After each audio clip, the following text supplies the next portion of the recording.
All right. Good afternoon. I just wanted to throw some ideas at you guys going into the next week. Um, I found some good setups going into the next week. Not too much going on macro wise. We do have the FOMC meeting this Wednesday, um, but other than that, it's pretty much just going to be us in the market. So I wanted to throw some ideas at you. Just to also give you an idea of what I'm looking for when I look at specific stocks, what I'm looking at on their charts and whatnot, and how we can move forward and form a thesis of what's going to happen going forward. So, as a trader, we never know exactly what's going to happen.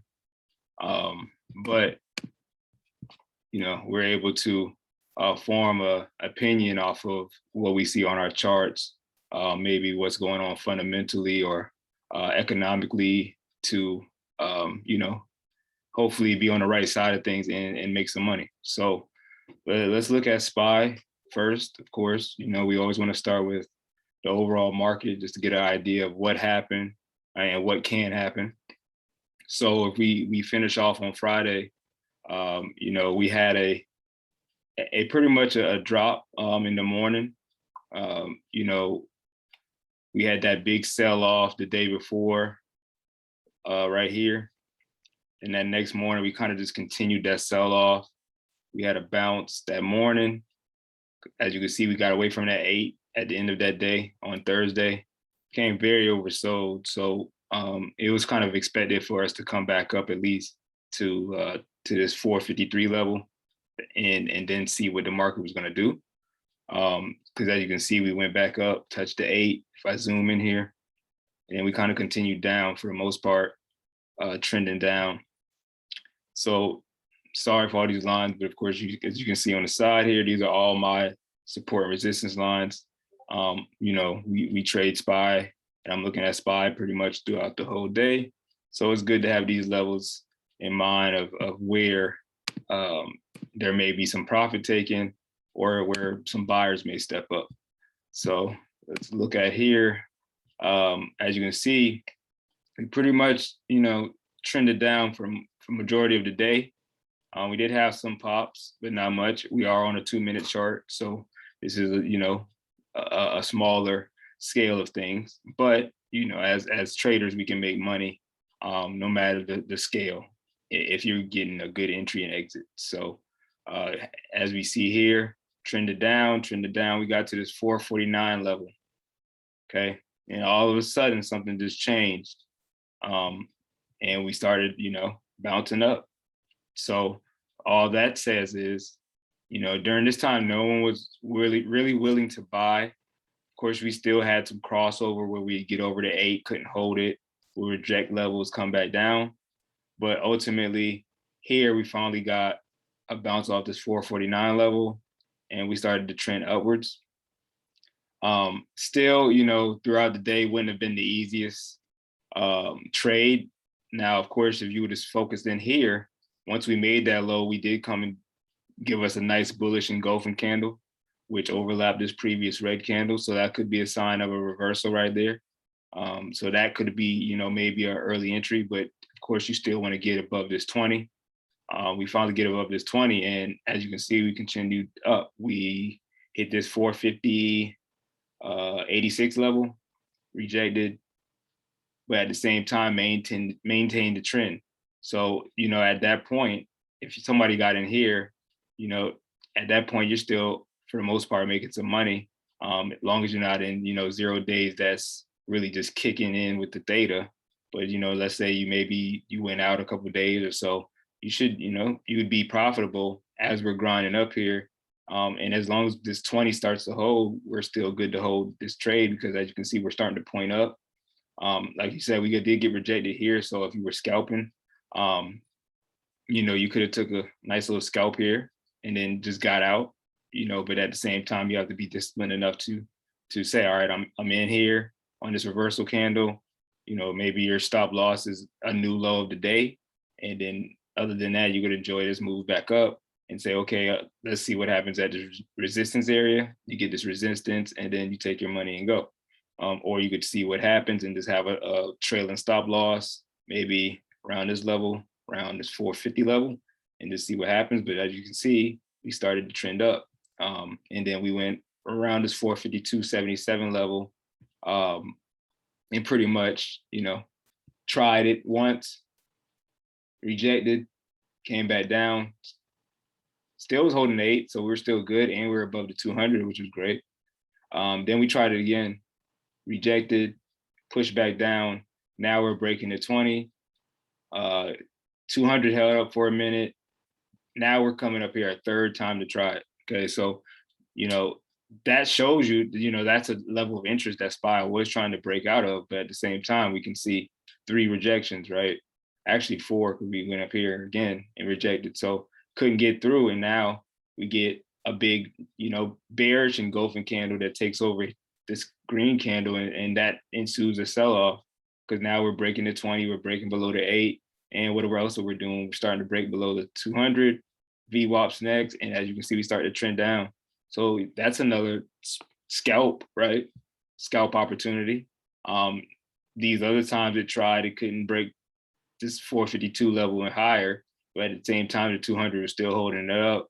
Did it again, but this time we finally broke. So, sometimes, this just shows that you may be early on a trade sometimes, and you get faked out, but that doesn't mean that you don't try to trade again. There's been times where I've gotten stopped out of a trade once, twice, and then the third time it worked out, and I was actually able to make more money than I lost from the times I got stopped out. But at the same time, I had to be able to take the trade again and not get emotionally, attached to the previous trades to the point where I don't take advantage of this new opportunity that presented itself. So, that's another part of trading that, as you trade more, you don't mind it. If you get stopped out, it is what it is. But if you see that opportunity again, you got to take the trade again, because that could be the trade that you were waiting on. So as you can see here, we did break down and, sold off. Just pretty much was headed back towards this 449 level. But, as we got to 450, we started seeing some sideways consolidation. We're not really trending down anymore. We're just kind of trading sideways. And I was telling you throughout Friday how it was a lot of low volume throughout the day. Not much volume, as you can see down here, for the most part. You had little blips of volume that would come in. Right here, we got some, selling volume. And what we do, sell off a little more. Here, we got a little small buying volume, but not enough to be concerned about a reversal. But for the most part, we kind of just had low volume all day. And with low volume comes at times fake breakouts, false breakouts. So during those times, as option traders, we have to be very specific, in particular on the trades we do take, and make sure that everything makes sense and that there is volume and things that are going to continue to push the stock up or down in our favor. But here we can see what happened at the end of the day. We get the volume, the best volume we've seen since pretty much yesterday, that previous day on that Thursday. So, when you have this type of volume, you have to take advantage of it. I was actually just sitting here at that time watching this, actually doing some other things, but it just happened. I just happened to look at the chart at the time, and I did see this nice volume come in here. I mean, 2.7 volume right up here. You can see your volume, right? So 2.7 volume compared to, look at this, 600,000 before, 300,000, and then all of a sudden we get 2.7. When you get that type of volume, you have to take that trade. And when you get this type of candle, you have to take that trade, because I mean, this candle right here overlapped pretty much all of this move, right? So even I was able to probably enter around here, just because, we got this one candle here that I was looking, because it was this follow through with all this volume. And I'm like, okay, well, we break this 200 in this VWAP, I'm going to enter, right? And I don't have to enter for long, but this is a lot of money that's coming into this stock, into this, into SPY. So I got to take advantage of that. So, I scalped this from here pretty much to this 452.50 area. Okay. So at this point, what is this area? if I zoom out, this is that same area we couldn't break through earlier. So, price has memory, things do, come back into place. So when I see this again, and what happens here? Same time, 452.50, all day long was getting rejected, right? So who am I to think that it's going to not reject again? So, I'm in a scalp. I started to scale out of some of my position here, right? I don't know what's going to happen next, but at the same time, I want to secure some money because, we don't know what's happening, right? We're just taking advantage of the move. So I started to scale out some. Let's say I had a 10 contract, right? So I took majority on this move when we started looking like we were rejecting, because you got a rejection candle here at first, right? Before this started to form and the buyers pushed this back up and we headed upwards. This was a full red candle. So even though, I could have looked down at this volume and seen that it was a little diminishing compared to the green buying volume, but at the same time, as a trader, you still have to secure that profit no matter what, no matter how you feel, the euphoria of seeing the stock moving up in your favor, you still have to keep that even keel and take your profit. So I took about 70% off the table, right? Because at this point I'm up 50%. So I'm taking 70% of my options off the table. So 7 contracts out of the 10 are gone. Now I'm just having runners pretty much at this point to see if we break higher. If we don't break higher, then I'll just take, I'll still be up on those contracts and I'll just take my money and go. But because I waited, and we got a retest here, I watched. I said, okay, well, if we break down here, and start breaking, because at this same point here, we just started breaking the 8 as well. So I would have been out, as scalpers, we talk about the 8 and how, that could be your exit plan. As soon as it breaks your 8 you can get up out of there. So I was waiting for that. We got the support held. And what did we do? We broke that previous level that could not break through. So at this point, you got to think about it. There's sellers. You have to think about it like buyers and sellers. At this point, at 42.50, there was some sellers all day long that were selling the stock down, selling SPY down every time we get here.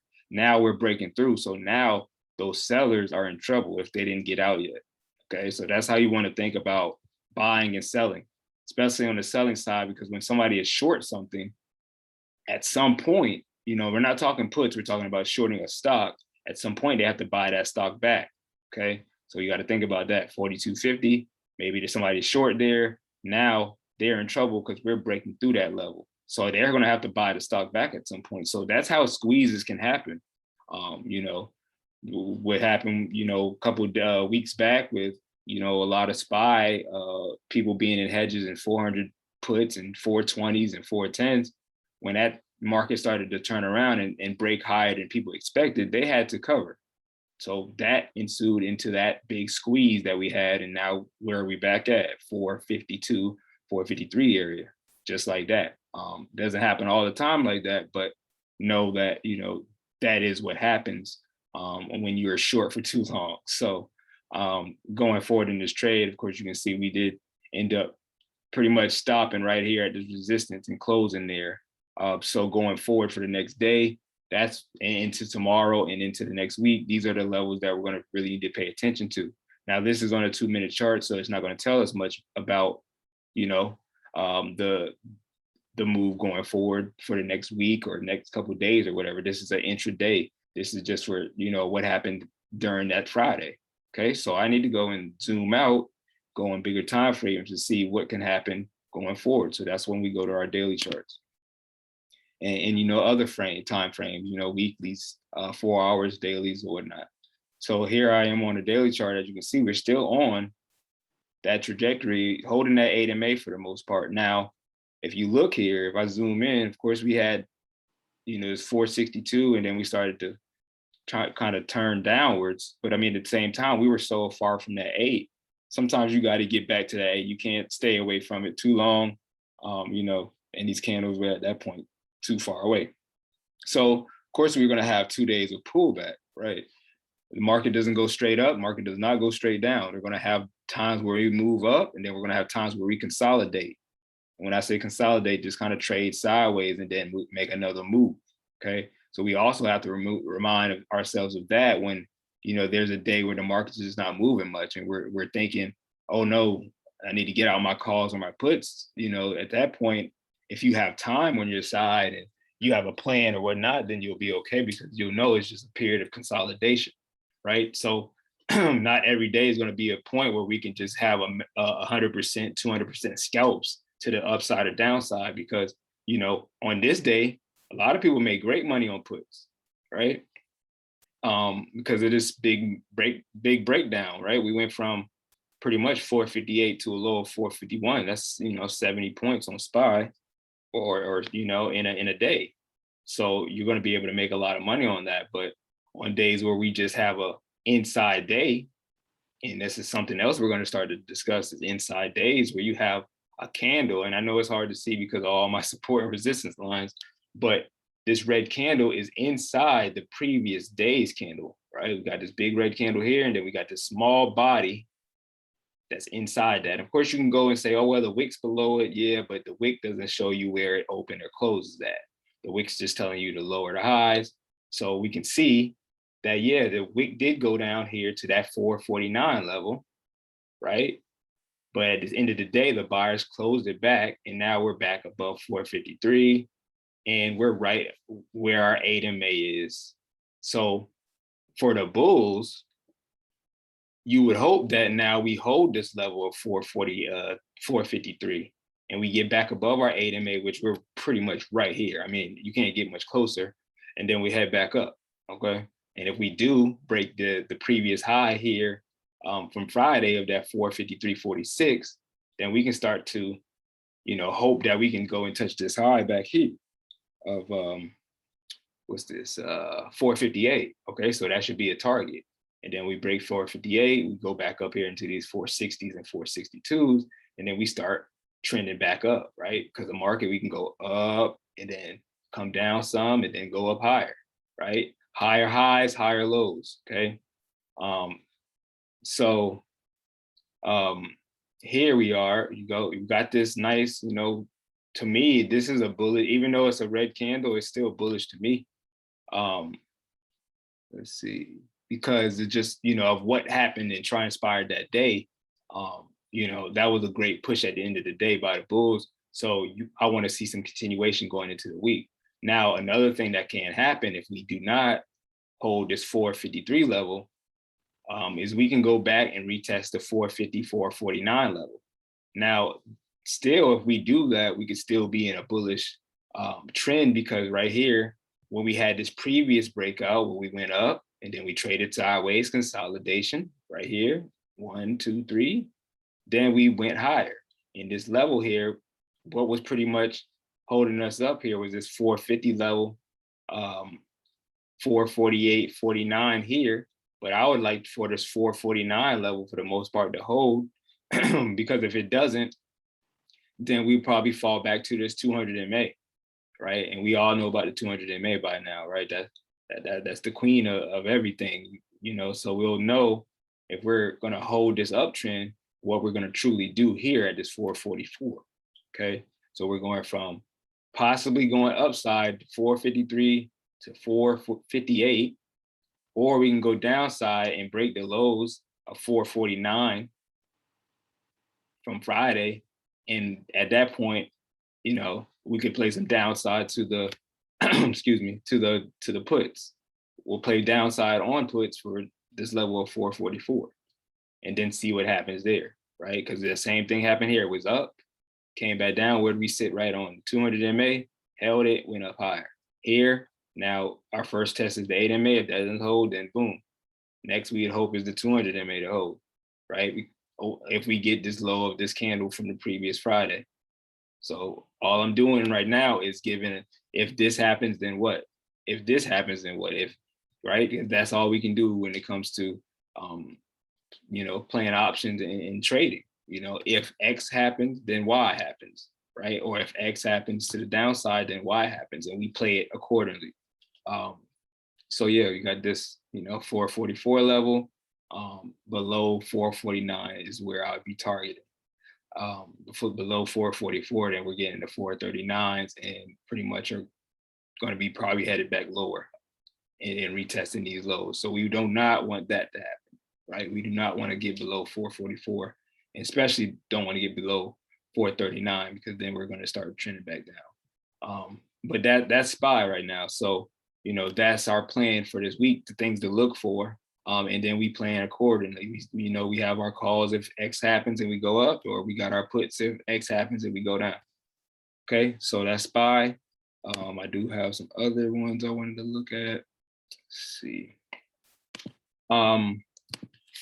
IWM is another ETF I'm looking at this week.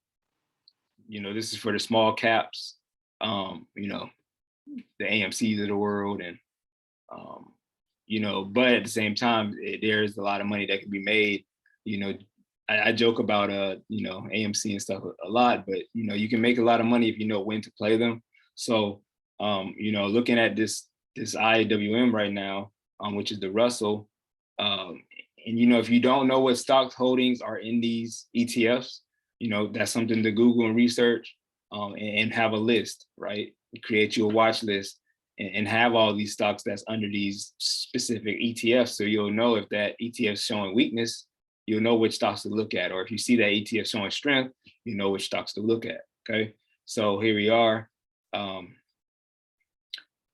This could be a possible inverted head and shoulders forming. This would be one shoulder. So if I like put this here, this would be one shoulder. I don't really think it is though. Then this would be another shoulder, and then this would be the head, but we're not gonna go there today. What I'm looking at is this 208 level. Why?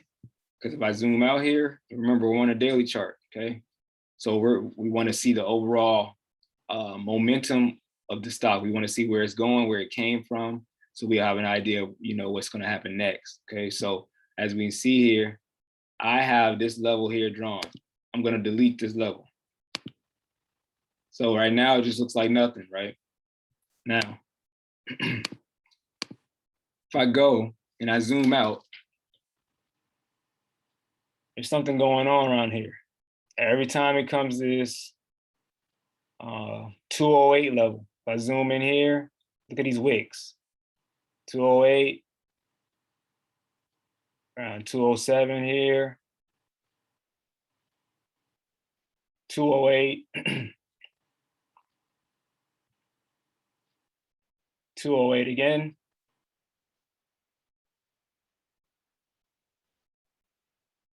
Even here, 208, okay? So during these times, this 208 level was level of support, okay? Now, here, it was a level of resistance.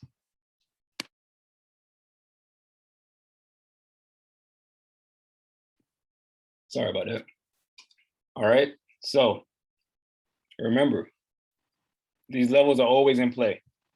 Support and resistance are always in play from past times, you know, and even in the future times. If they revisit these levels, like I said earlier in this video, price has memory. You'll see these stocks go back and react to those levels, okay? So I wanna know about this 208 level, right? So I'm gonna draw my line there around this 208 level. So I'll get my horizontal line.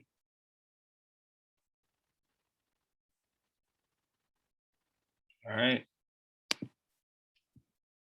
Then I saw every time it would go below the 208, it would probably go around this 205. Here it went to 205. I saw another time.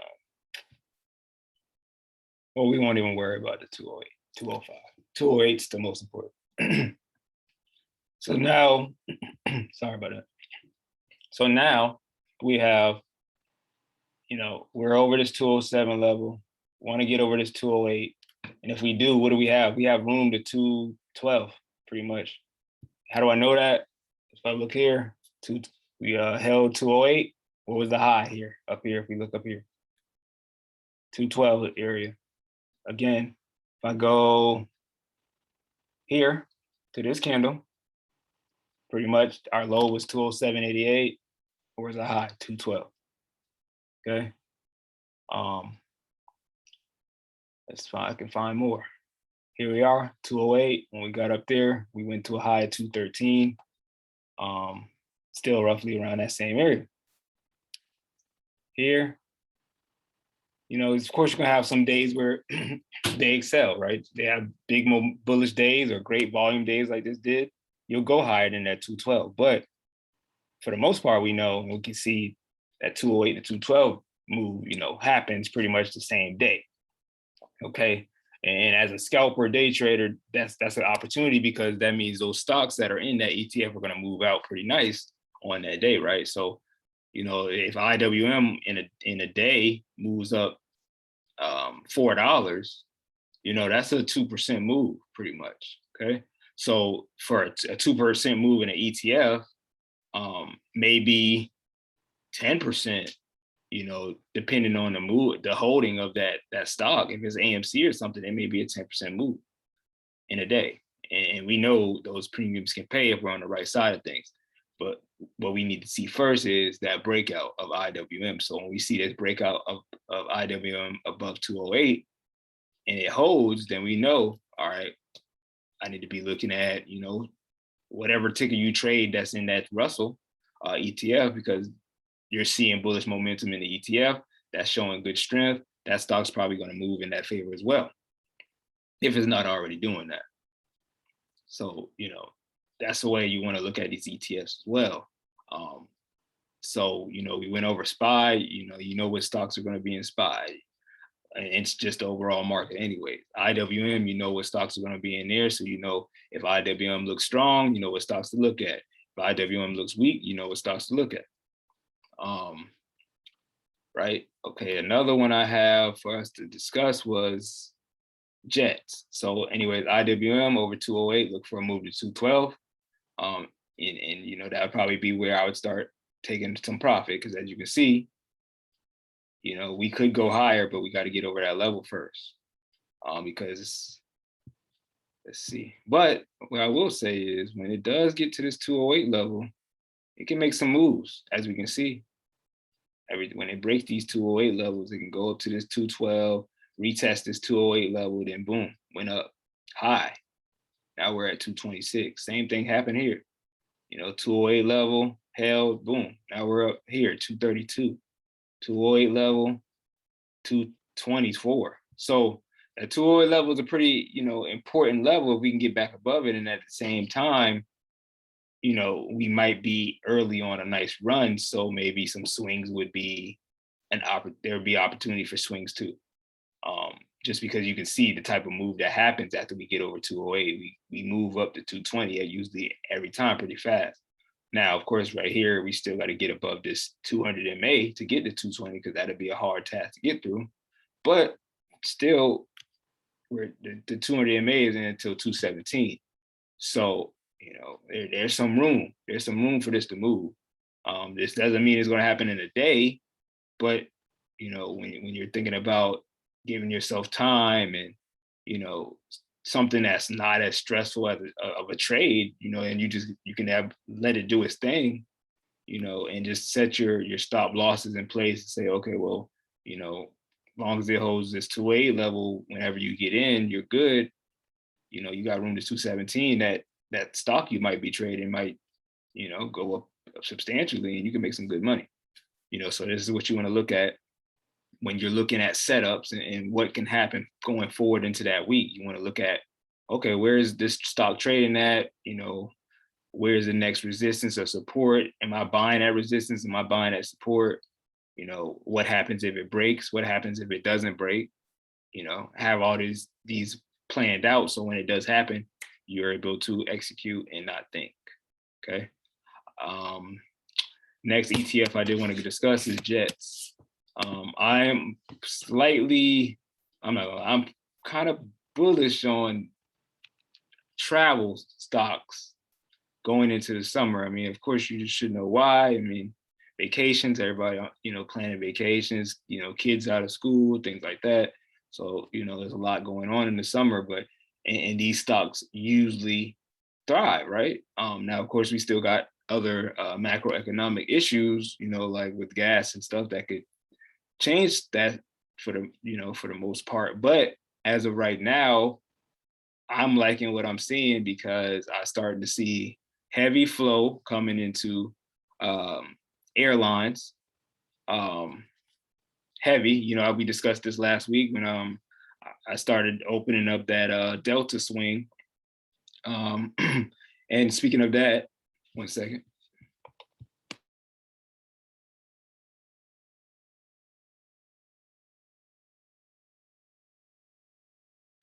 All right. Speaking of the Delta swing, I'm thinking about rolling it out to June. Just to give us some more time for the upside. That doesn't mean it can't play out by May, but think about just giving ourselves some more time. I haven't decided yet. I'm gonna see what it does this week, but I might just move that May contract to June, just to give us an extra month, just to, so we'll get more of the summertime, and then we'll go from there. But I'll let y'all know. But anyways, here we are with Jets. As you can see, we bottom out in middle of March, right? So now we're moving up.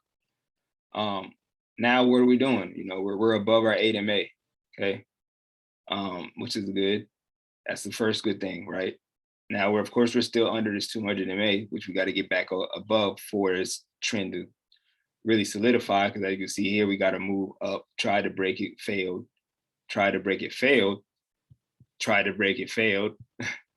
Multiple times, right? I mean, we broke it for a day or two and then we came back down. So lately, this 200 been a problem for this ETF, okay? Now, the thing is, multiple times of tapping the upside or something like that,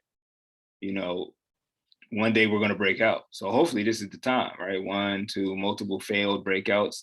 1, 2, 3, 4, 5, 6, okay? So hopefully lucky number 7 right here, okay? So here we are, 22, 29 is going to be a big level for us to get through. But if there is some upside before we get there, because we did gap up and, of course, gaps can get filled, but at the same time, that doesn't mean they have to get filled right now.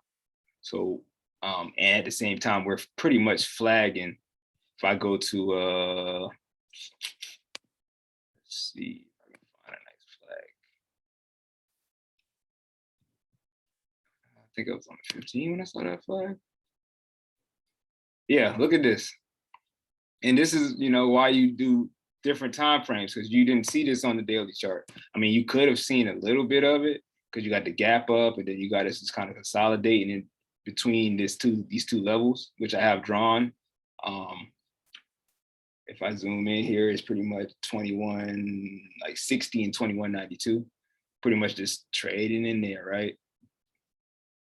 Right, that's on the daily chart. But if I go to this 15-minute, excuse me, so you can see that we gapped up, and what are we doing? Yeah, we tried to, look like we were peeking down there to fill that gap, but pretty much we're flagging now. We're just holding this area right between the two, right? So at some point, a move is going to be made.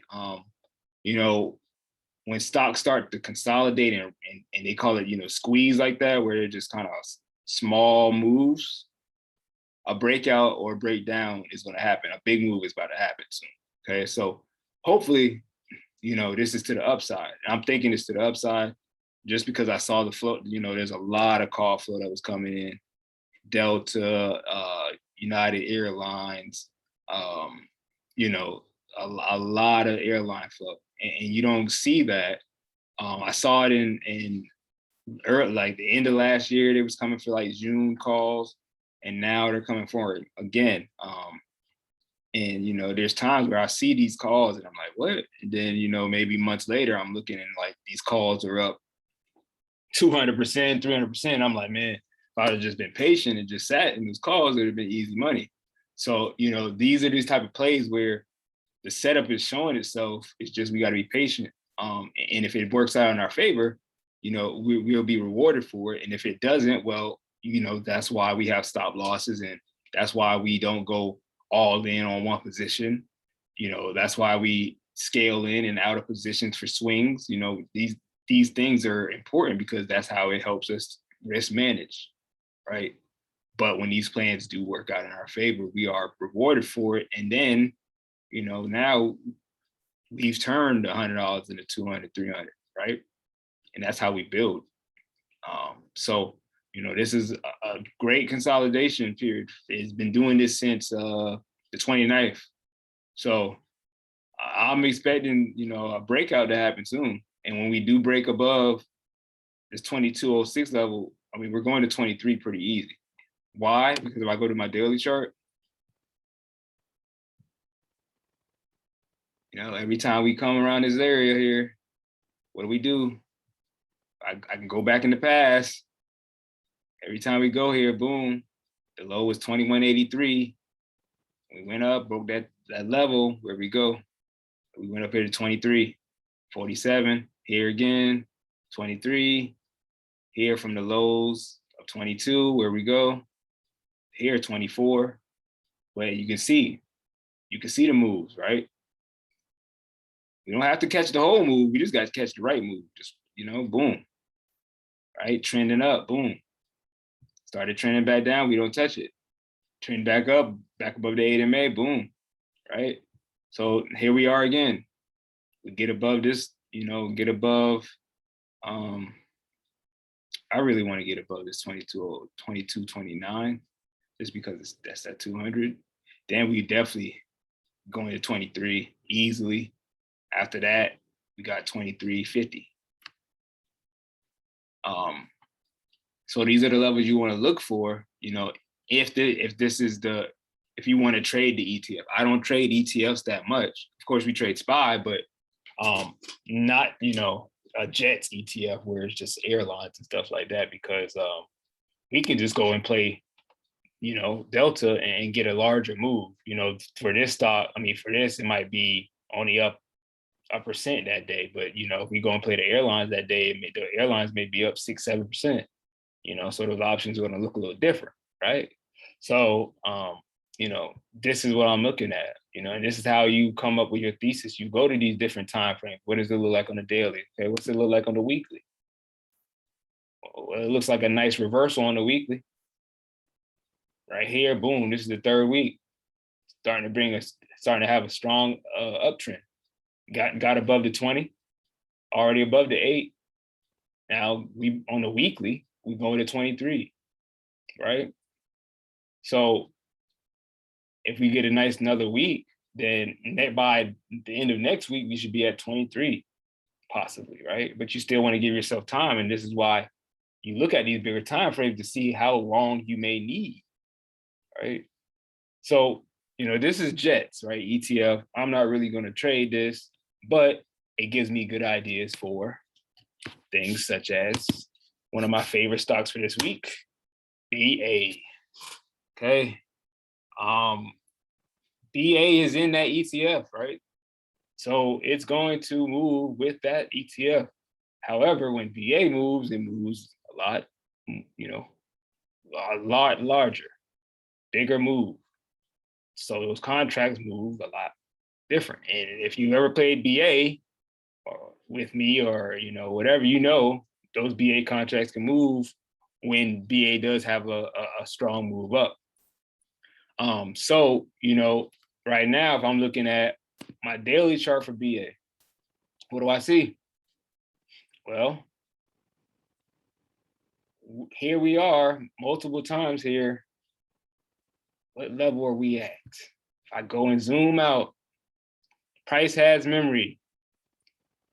BA was selling off here in 2020. Where did it stop at? 191. That was the low. Went back up. Here, didn't even break that low. It was pretty much at that 205, 206 level. Okay. But when it did break, where'd it go? 188 here, 185. So we got, so we're coming up with levels already in our head. 185, 188, 190. Okay. But you can see here, I circle this and I circle this and I circle this and I circle this. Where are we at?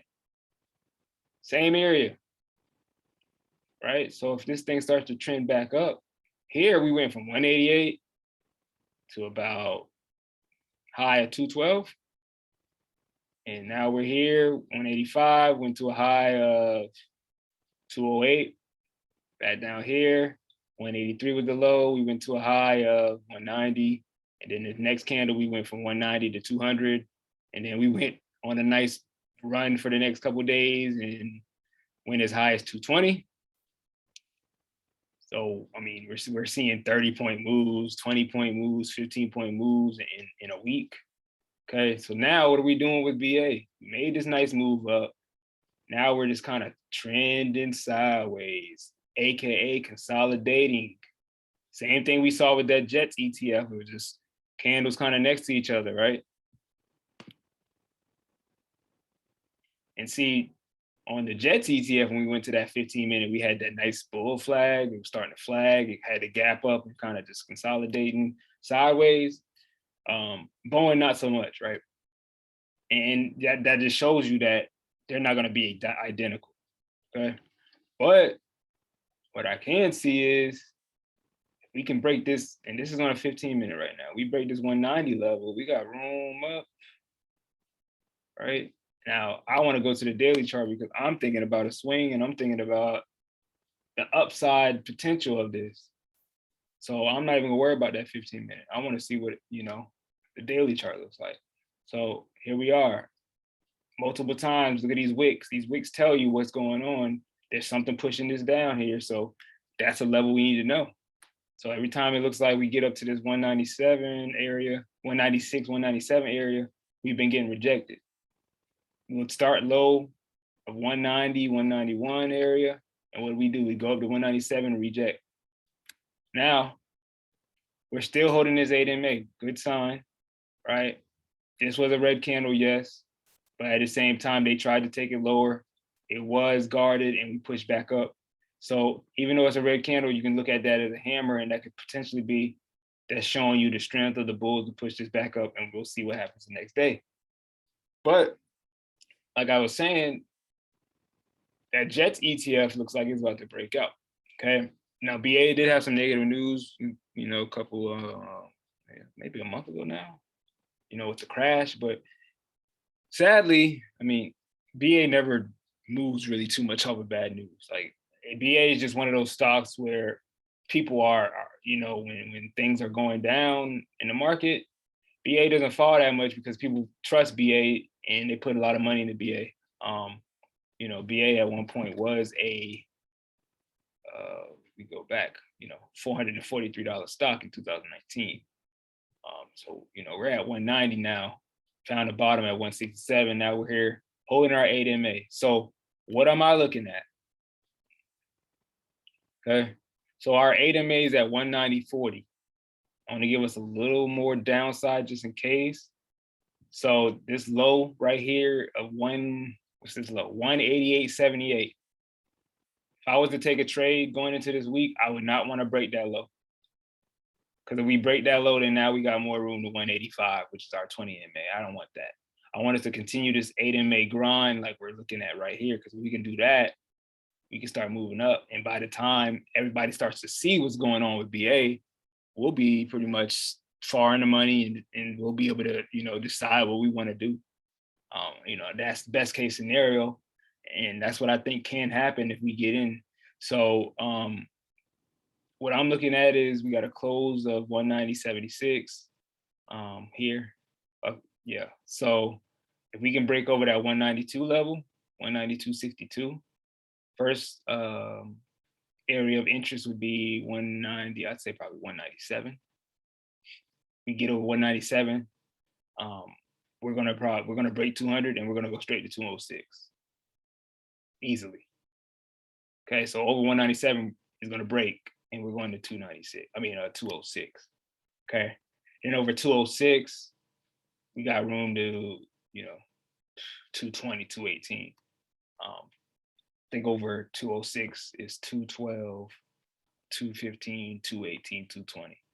and I'm not even looking at a chart. It's just, you know, when you trade a stock so much, you memorize those levels that's of importance, and you know, you start to see things like that, and you'll memorize it. You know, a lot of these times now with these levels, unless it's a stock I don't know, I pretty much just memorize a lot of the support and resistance, just because, you know, that's just how it goes. So, you know, if I want to draw some more areas of concern here we are. Okay. So now I got my nice levels. Okay, so now we just gotta let it do its thing. So, you know, right now, BAs, as we can see, we're pretty much might be catching it at one of the bottoms of its move up. I mean, this was really the bottom, but as you can see, usually when it gets to this area and it gets back above it, it's hard to keep it below it. So now we're back above it. Now I'm of interest. My MACD's already curled. You know, I want to see this RSI start to turn back up. But even my TTM squeeze, which pretty much, you know, that and the MACD are starting to fire to the upside. So, you know, this is looking good for a potential swing setup if you got the patience. Now, I did see, like I said, I've been seeing a lot of call flow on airlines, right? BA is no different. I've seen calls for 617, 220 calls, 200 calls, you know. Now, of course, you know, those are big players, so they're buying a lot of time, but at the same time they can do that. They probably hope that what they're looking for is hopefully they'll be so far in the money by June that that option that they bought right now for maybe $500 will look like a discount. You know, so if you have the patience, you know, you can do that. You can go out to 617 or maybe some 200 calls or 220s. I have seen those flying through. I'm, you know, for the shorter scale of things, you know, what I'm looking for is that move to 197 and that move to 206. That's all I want. If I can get that, you know, I'll take my money and go and leave, you know, a runner and let it do its thing. But what I'm looking for is if I go to this weekly here, you know, how much can BA really move in a week? You know, here we had a $20 move. Here we had a $16 move. And then these inside weeks, right? Another thing, inside weeks, right? You got this big weekly. Now we're in inside. We got these candles that's not breaking the high or the low of this week here. So once again, what were we saying earlier? When you have those times where we're consolidating or we're just got those inside candles, usually that means a move is going to happen sooner or later because we're just compressing. Small, you know, compress, boom, right? For instance, let's see if I can find one.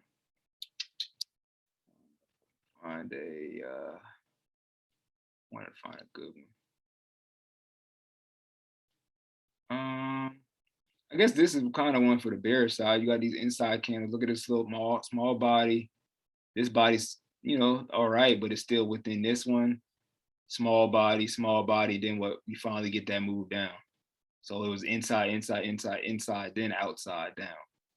So here, now we're inside. Maybe we get another inside tomorrow. Maybe we get another inside Tuesday. But after that, then it's going to be a move up or down.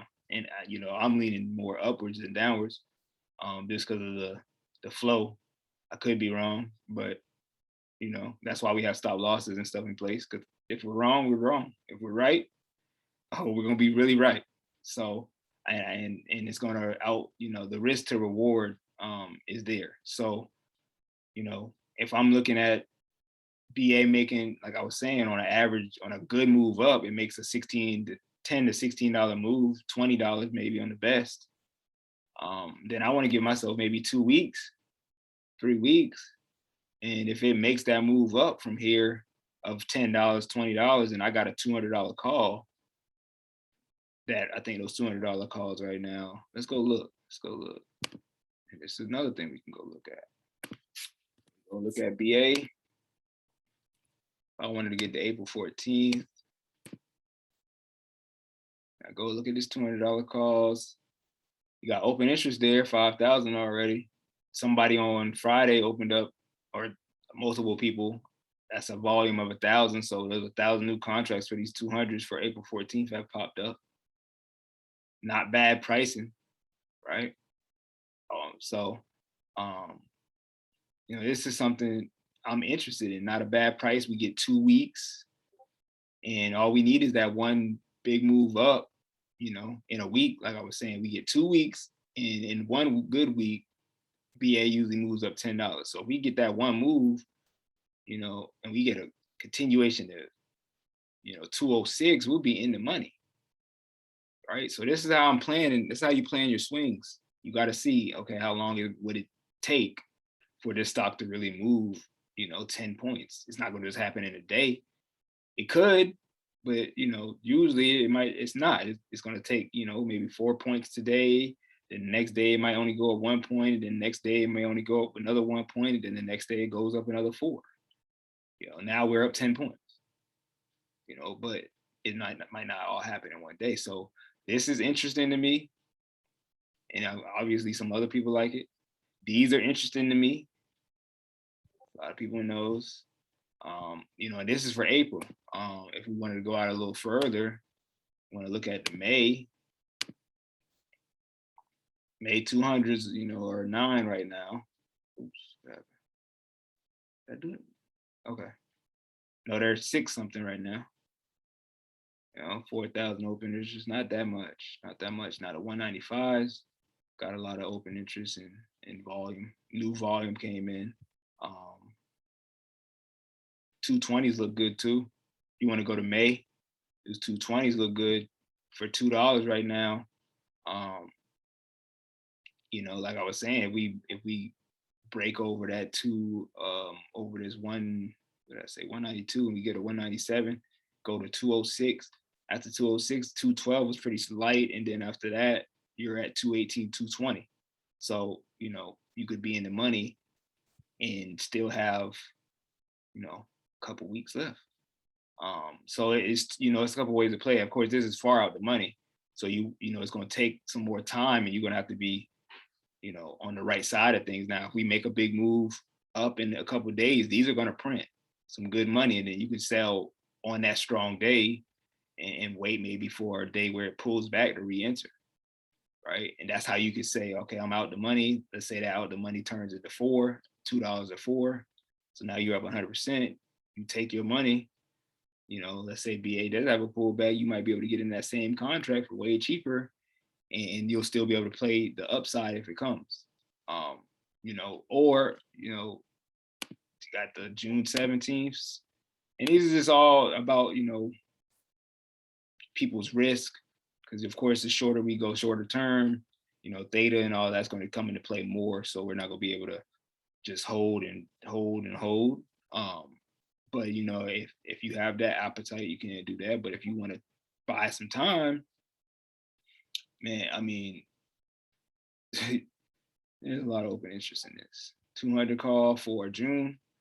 Yeah, I mean, it's 9:55 right now. You might look at that like it's crazy, but when BA moves, it moves and it can pay. And if you're here right now, right, these 190s right now are in the money. So if these 200 become in the money this week, you're going from 9 to 14, right? And if it makes larger moves, you're going to go up and up and up, and you'll have so much time because you have till June. And let's just say BA goes all the way to 220. This 200 call is going to be $20 in the money, so it's going to look like this 170. So it's going to go from 9.5 to 26 pretty much. And that's not even including if implied volatility starts going crazy to the high side, because that's going to make these prices go up higher. Right now we're chilling. These are the times to look for these type of positions because implied volatility is very low. BA isn't moving yet. Nobody's really talking about it yet.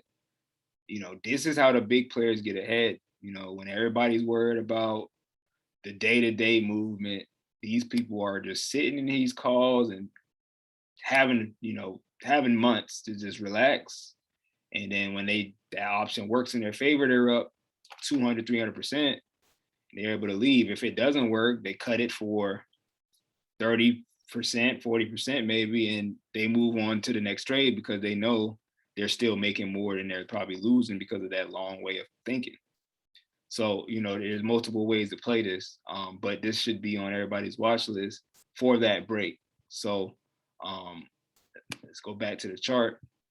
We go to the daily chart here. Like I said, we get over 197, we're going. We get over 197, we're going to go to 206.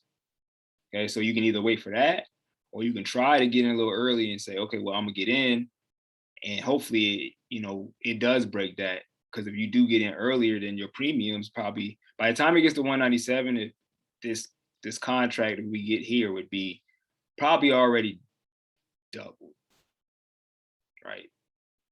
But if we get in early, then we'll be in early. And that's the thing. You get in early, you got to understand, getting in early, you're going to have the risk of it rejecting, and now you might have to take a small loss, right? But getting in early, you can also reap every single reward that happens to the upside because you got in early and you gave yourself time, et cetera, et cetera. So, it's multiple ways you want to play that. It's just up to, your taste for risk. Everybody's not the same. You can ask me, hey, are you still holding? Or are you still, but at the same time, we're all on different accounts, right? I might be able to hold because I might be a little more risk averse because, maybe I had a good Monday, and now I'm only playing with profit. So I might just be able to just hold something to let it do what it do. Because at the end of the day, I'm not losing money. But if you had a bad, a red day, and, you weren't able to play with profits, then you shouldn't be taking the risky play. You should buy your time and do the things to get you back on track, right? But if you take, if you already doing bad things and you continue to do them, then, you're going to fall. That portfolio is going to continue to fall, right? So there's methods to the madness of everything. Like, I'm big on risk to reward. If it doesn't match up, I don't really want it anymore, right? So, plays like, pins might not make sense right now, but, I'm looking at it because I go to my monthly, this was where the breakout happened, the first one, and we're here. Okay, so this could be the first monthly reversal.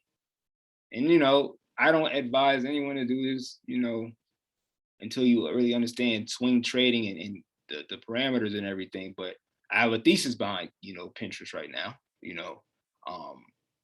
got a lot of social media stocks starting to have some flow coming in. You got Facebook, you got Twitter, Pinterest likes to move with us too. So I'm waiting to see if we get the reversal. Of course, hey, if I got a cut because it breaks lower, it breaks these monthly lows, then I can do that. All right, if it goes lower than 21, I probably wouldn't let it go that low. Probably 22.31, I'd be like, okay, well, I'm out, But the upside is so much worth it because, we're on a downtrend, of course, right? But like I was saying, we're at the first breakout area here. Stocks they come to retest it. Now we might hold it, and then we go back up. And if we go back up, where we go? We go to pretty much 35. If we break 27, 30, and 35, just like that, right?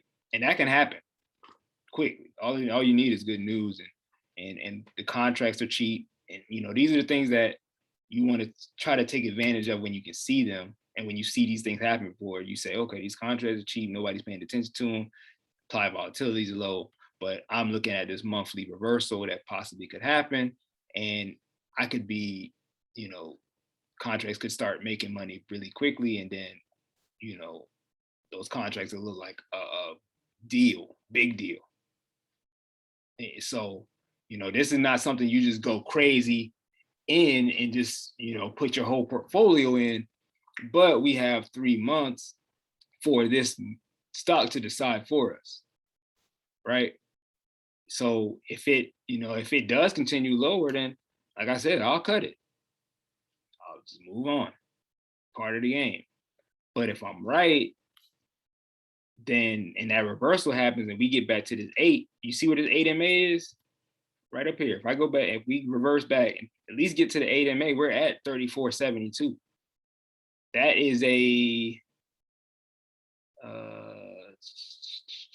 that's like a 50% move. So which can happen in a month. Seen it happen plenty of times. Can happen in 2-3 months, right? And then, you know, we'll be selling to the people who are chasing, and they're paying $100 for a contract we paid 30 cents for. You know, so that's the mindset behind it. But you know, these are just different setups, and you know, maybe I'm early, we'll see. But you know, Q2 is the quarter for acquisitions and stuff, and you know, Pinterest is a good solid company. They have cash on hand. You know, users are always going up. You know, their fan base is loyal. There's a lot in their growth stock. You know, so if we start seeing these, you know, the market start to trend back up and money start to flow back in this market, you know, because right now, you know, people aren't looking at these stocks right now because of the conditions, but things don't always stay like that. As we can see, things turn fast, right? So, like I said, we'll see. But this is the monthly setup, and you know, if we can get a strong move this month back to 30, next month we're going to 35, 30, and if we go there and 40, and then we become in the money, you know, you'll be glad you at least got one of those contracts. So we'll see. That, you know, but that's the idea behind that. So, you know, I talked about SPY, Jets,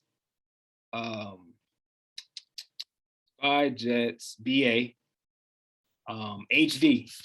I'll make it quick because I am going a little over right now. I didn't want to just talk y'all heads off, but all right, look at HD real quick. Daily chart. Simple. This is simple. This is simple. If I zoom out, what do I see? Right now we're at 301. But every time something's going on at this 298 level.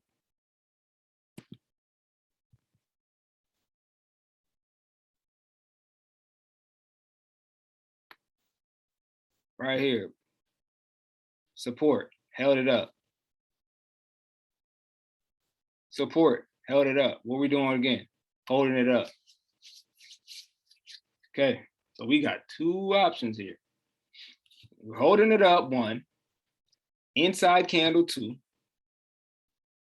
Okay, like I said, we can get another inside candle and just kind of consolidate for a minute. But we got two options. We could either go higher and try to hold this support and go high and get back up here, which would be a great return from 300 to back to 320s, you know, of course, with time. Or if we break this 298 level, we are coming down to our previous breakout of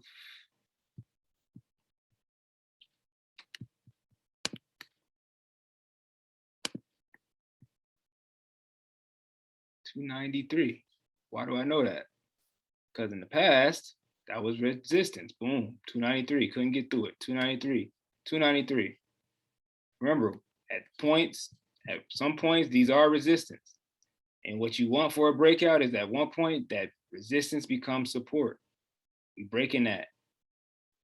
We broke above that. We broke that 298.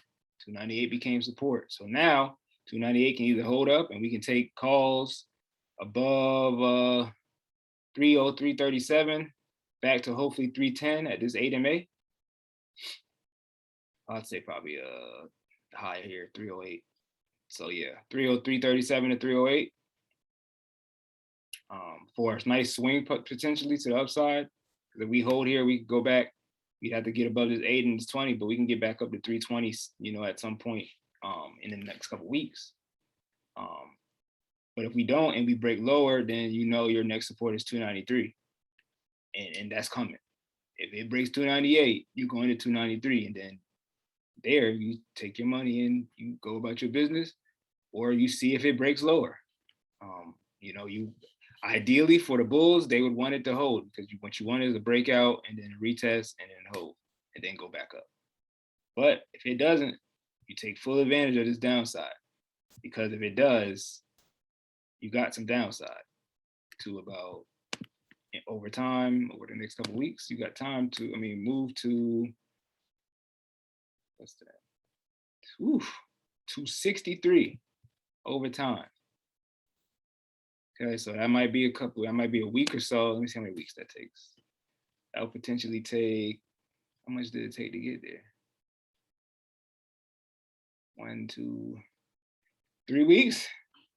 So if we break 298, we break 293, you could take pretty much a 3-week swing and potentially get to 263.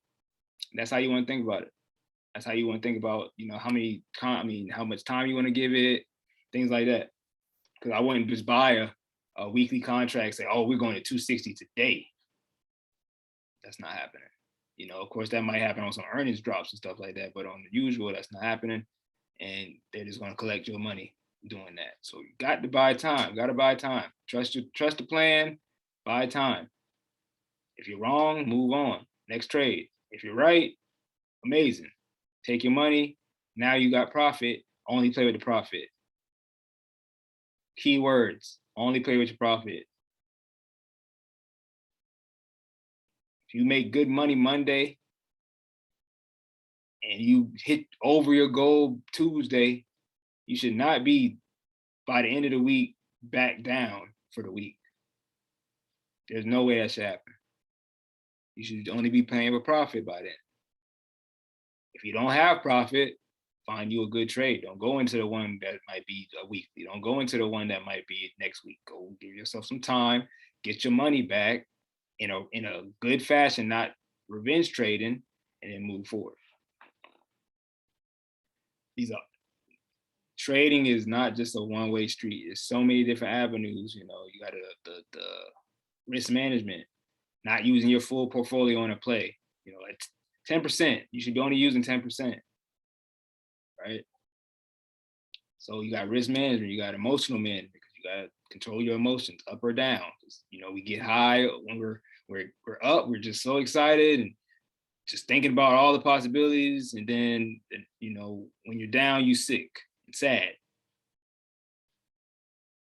I'm down right now on pins. I'm not sad at all, because I put the money that I was, 1, willing to lose, 2, I got time. So I don't care what this thing is doing day to day. As long as it don't break my lows of where I said I was going to sell at, I'm comfortable. I don't, we got to get out of, that what do I want to call it? The quick wins. We just want all the quick wins. All the wins aren't going to be quick, and especially in this market, sometimes, we're in a different market now. So, sometimes you're going to have to put in this extra work. This is the work that, you got to do this right here on a Sunday or a Saturday or a Monday night. Plan out your trades. So you're not just going into the week blind. Then you get, you looking at a stock, oh, it's running, you get in, you don't have no idea of the levels or nothing. You just hoping and praying. That's not a trader. That's a gambler. So, I wanted to show y'all how you break down ideas. You go through all of it. You can't just shortcut it. You got to go through, all right, what it looks like on the upside, what it looks like on the downside, what's your bull thesis, what's your bear thesis? If this happens, then what? If this happens, then what? What's the overall market looking like? What type of macroeconomic things, like Fed, who's coming to talk? What do they like to talk about? Are they bearish? They bullish? What CPI numbers are coming out? PPI numbers coming out? What do they tell you? How could the market react to it? These are all the day-to-day things. But at the same time, you also got to think about, the longer scale of things. Okay, this is temporary today. They're talking about this today, but what's happening this summer? What stocks are usually bullish in April? Oh, April's one of the most bullish weeks months of the year.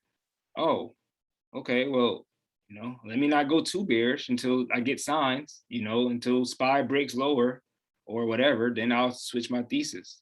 But I'm not gonna get scared from a day-to-day move when I got months. I'm looking at my whiteboard right now. And last year, I wrote on here, CCJ and Vail, January 2023 calls. I wrote that when Vail was trading at $9 and CCJ was trading at like 16. Both have doubled since then. I don't have either one of those calls because I didn't have the patience to just sit there and let it do its thing. I probably bought that call for one day and sold it the next because it was red. I'm not doing that anymore because I miss out on so many opportunities because I'm not patient. So if you're not patient, don't be a swing trader. If you don't have patience, don't be a swing trader. If you want day-to-day moves, be a day trader. But also understand as a day trader, you're going to be more open to risk because you don't have time, especially in options. You don't have time. Playing weeklies, know your risk, especially if you're playing weeklies on a Thursday or Friday, same week, know your risk. Okay. So all of this stuff matters. I know people who are great technical traders and they still losing because they can't control their emotions.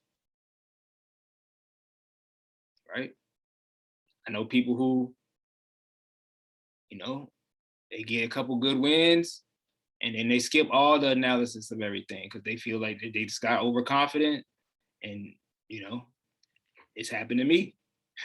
That's why I know how to talk about it because I've been there, done that. You get on a high horse and oh man, I'm 200% here, 300% here. Oh, I'm unstoppable. And then you go and put too much money in that next trade.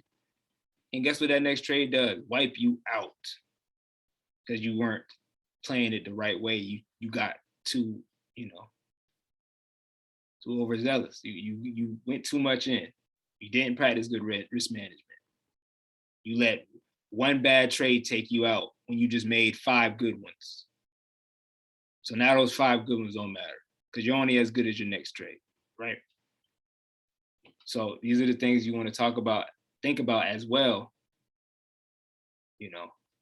I can do this every week. I can show you technicals every week. But if you can't do the other things right, it's not going to work out. Okay. So this is the technical part of it. This is how you set up your ideas. And you stick to your ideas. If you got to write them down, if you got to, I don't know, you better than I do. So whatever you got to do, to make your trading better, do it. If you got to, hey, well, I don't get to look at the market all day. Well, pick out a time when you can, and that's when you trade, right? Mornings and afternoons. You don't got to be in the market all day, right? Or, hey, I don't got time to look at the market for pretty much all day, but I can pretty much, enter if I need to quickly and then, get my swing trade on or whatever, then do that. Set alerts on your phone. All right, when this price breaks X, I'll enter. Put that in, there's ways you can do this thing. So I don't, no excuses. No excuses. We got to do this thing the right way. Because this is how we, you practice I got to practice what I preach, but at the same time, I got to lead y'all in the right direction. So if I'm not telling you these things, then that means I don't care, and I definitely care. So for you got to do things the right way. Figure out what you're good at. Not everybody's going to be good at scalping. Not everybody's going to be good at day trading. Not everybody's going to be good at swing trading. Find out what you're good at. I like swing trading. I put a little more money in swing trading because I have more time, right? Weeklies, no, I'm not going heavy on weeklies. I don't care how good the chart looks. I'm not about to just put half my portfolio on weeklies because the risk is not worth me putting myself back. We work so hard to get our accounts up. And to let one bad day one emotional over trading day wipe us out. That's not it. So you know, that's something to think about. You know, when you're trading and when you're setting up your stuff and you're putting in that extra work. Because, you know, if you're not putting in, I can always tell when somebody's not putting in the extra work. I'm just being honest. I can always tell. So just do yourself a favor and do stuff the right way the first time, so you can live better, you know, later. You know, so this is HD, okay? So we know what we're gonna do with HD if it's there. And listen, I might not catch all these moves, but if you have these moves set, you can take advantage of these moves. That's what I want. I want you to come back. Hey, I took that HD. Hey, y'all, HD broke. I'm entering. That's what I want to see. All right. Hey, you know, X, Y, Z is happening. It lost support. Inside candles making lower lows. That's bearish. I'm in. And then, oh, I'm out 50%. That's what I want to see. Take it, you know, take control. So, you know, that's another one, HD. One more, CLF. CLF has been on a crazy move, as we know. Steel, X steel. That's another one I'm sick about. I have CLF and X long on my whiteboard, and ask me if I am in any of those leaps. No, just didn't have the patience. As CLF was trading around $19 for the longest, I was just not patient. But if I was patient on this monthly breakout, when we finally broke out, boom, now we're on a monthly chart. We've broken out. Nice uptrend on the 8, came down, touched the 20, bounced off of it. Where are we going? We're headed up. So right now, I'm looking at the daily chart. We're on a nice, strong uptrend. So I got to be careful with this, okay? If I'm shorting this, I got to be careful with this. Now, what I do see is we are oversold. We're overbought, okay? Thing is, MACD still crossing, which is a lagging indicator, as we know. TTM squeeze is still on the high side, but we are kind of just flagging up here. If I put this line here, you can see we just tap, tap, tap, tap, tap. Remember what I was saying as well. Inside candles, small candles inside this one. Small candle is inside this one. So it really hasn't broken out in 2 days.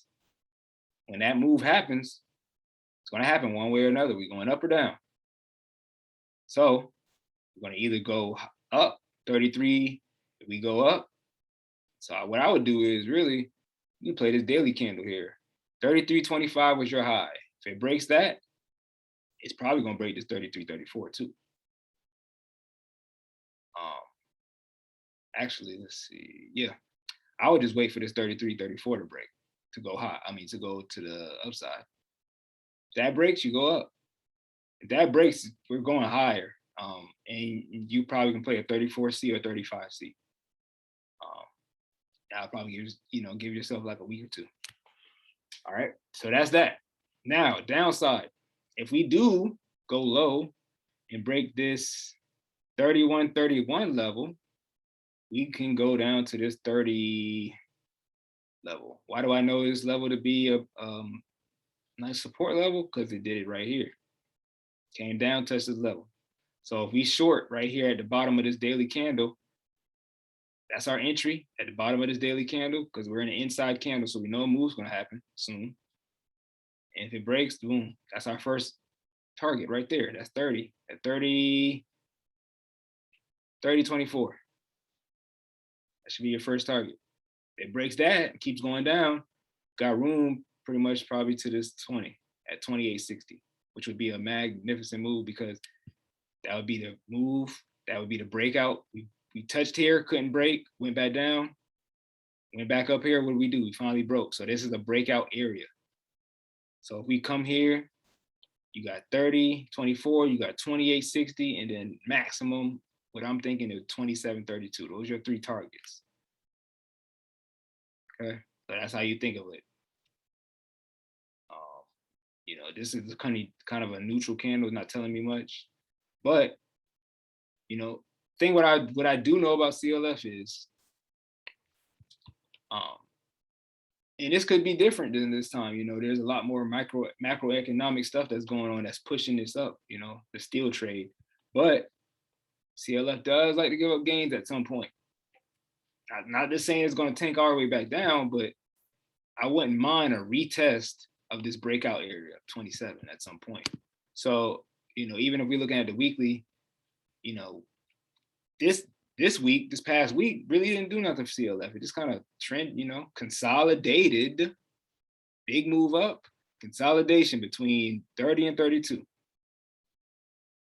Right. So at some point, we're going to make a move up or down. It's going to either go high, you know, 30 from 33 to 35, or it's going to go back from 30 back down to that 27 breakout. Don't know when it's going to happen, but if you got your alerts and you're watching it, you won't miss it. Keep it simple. Okay, so that's CLF. I think that's it. No, it's not. Playboy, keep this one easy. Man, it's crazy because I remember Playboy at $40. Now it's at $12.97. So Playboy is pretty much the same thing. Downtrend, close to the 8 MA. Let's go to the daily chart first. Made a new low 12 on January, then consolidating in this little range. Now we're looking to retest the lows. What I'm thinking is if we go back and break this 1271 low from Friday, we're most likely going to go and touch 1240 again. We break 1240, we're going down to 1102, and we're going to get to the 10s and the 9s, and it's going to get ugly for Playboy. I don't know if that's going to happen. I mean, but at the same time, I will say MACD's curling again. TTM's already on the downside, and we're really tight on this 8 and this 20. When that happens and you're just teetering around it, a move is coming. Big move. So it's going. I'm thinking to the downside, right? But you know what you do is you do take that put your you know, I would say, you know, keep your stop kind of tight. I wouldn't let it get back above 1339. But you know, if it does start to break down, it's gonna be a good one because you know RSI is kind of reset. It's not oversold, so it could, you know, it'd have a nice move down. Look what it did here, right? Move down, traded sideways for a little bit, then right? And that was you know, from 22 pretty much to 12 in to almost a week and a half, 2 weeks, right?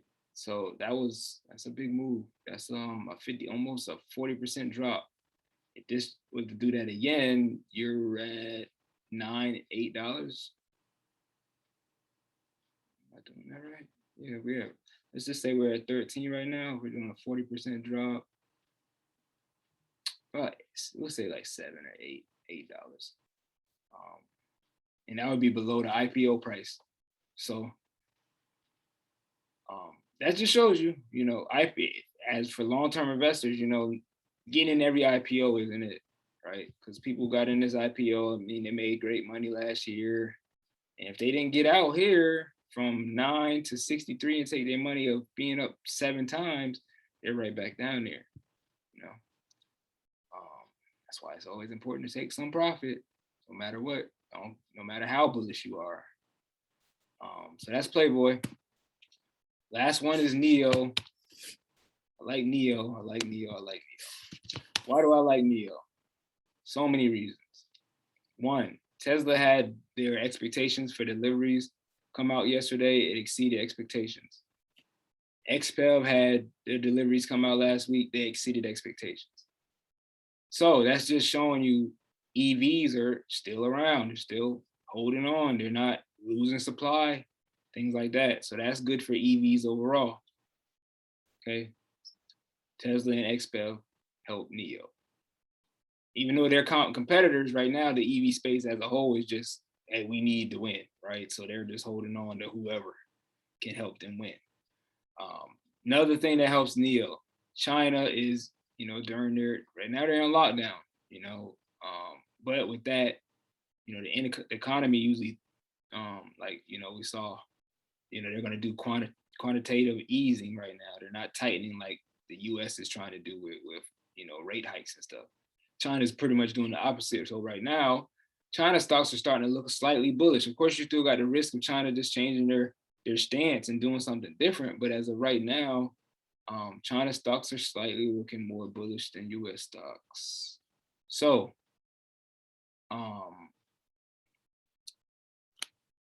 not the best bullish chart on the daily, but what we are doing is holding this 8MA, which I do like. And I think if we get above this 22.25 area, we could see 23. Let's go to this 4-hour chart.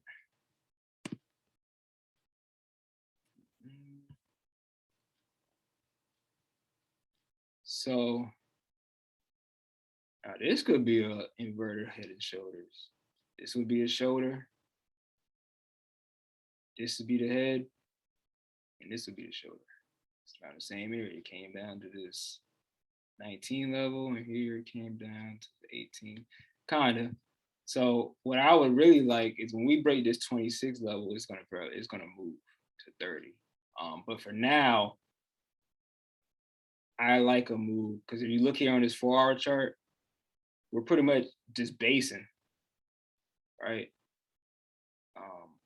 And we're holding the 8MA.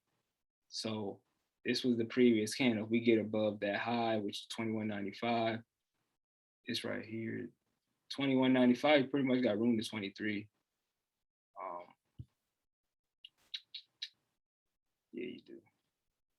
Yeah, so I mean, if you want to take NEO next week, look for a break above. See, this high here was 23.22. I don't think you need to wait that long to enter. I'll do this high just because I think this thing's gonna make a move up with that Tesla information.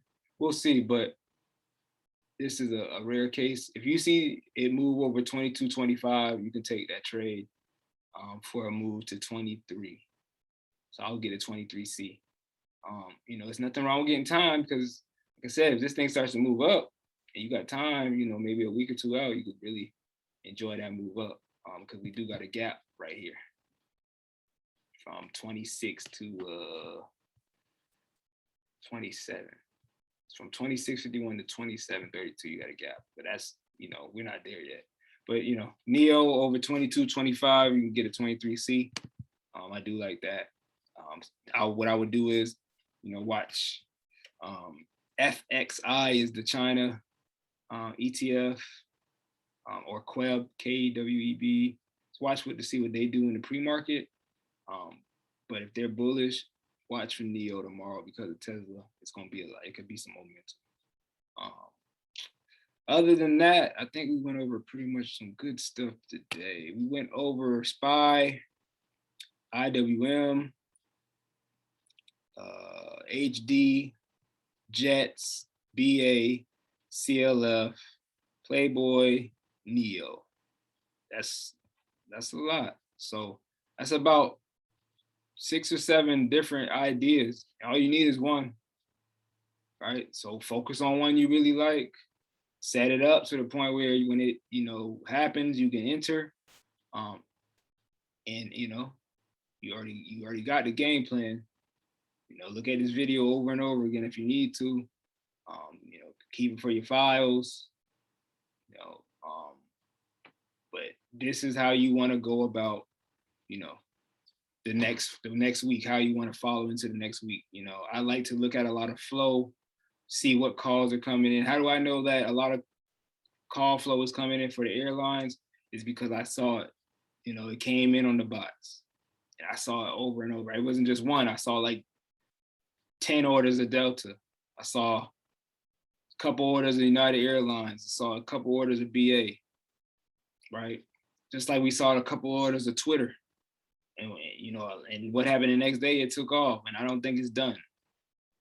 You know, so using that, using what you see on the charts, you know, using what's going on in the market, you know, using all that to your advantage.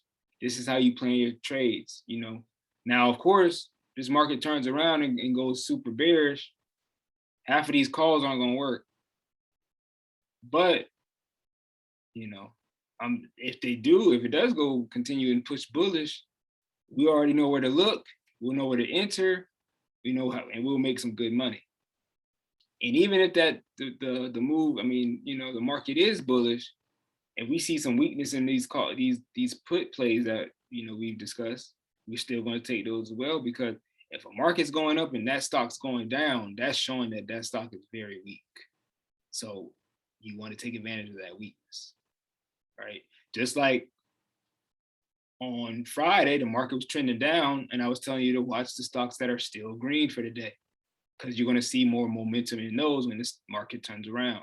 So if that market's bullish tomorrow, Twitter, I saw, you know, I think Pins finished green. You know, it was a lot of stocks that was just holding up. Facebook, there was a lot of stocks that was just holding up, even though the market was trending down. So that shows you relative strength, and that can also show you that there may be some accumulation going on. So, you know, that's stuff to think about. Those stocks that, you know, were really selling off, you know, you want to watch out for those, because those semis were getting real weak on Thursday and Friday, right? And, you know, that doesn't mean that the earnings wasn't good, but that means that maybe it was already priced in, or maybe, you know, some of these moves are outdone. So, you know, if the market is weak tomorrow or this week, you want to look for those stocks that were super weak. So probably those semis, because if the market's weak and AMD gets under 106, we're going to 100, you know. So, you know, you want to look at those chips. I think Micron at 75 level is support. So you want to hope those hold up, because if they don't, they're going lower. You know, so just stuff to think about going into the week. Hope everybody's having a good weekend, has gotten some rest, enjoying it, and we'll be back at it in the morning. Hope this video is very helpful. You know, let me know, give me some reviews if it helped, you know, broaden your eyes, you know, to swing trades and day trades and things of that nature. But other than that, I'm gonna tap out. So everyone have a good rest of your night, and we'll be back at it in the morning.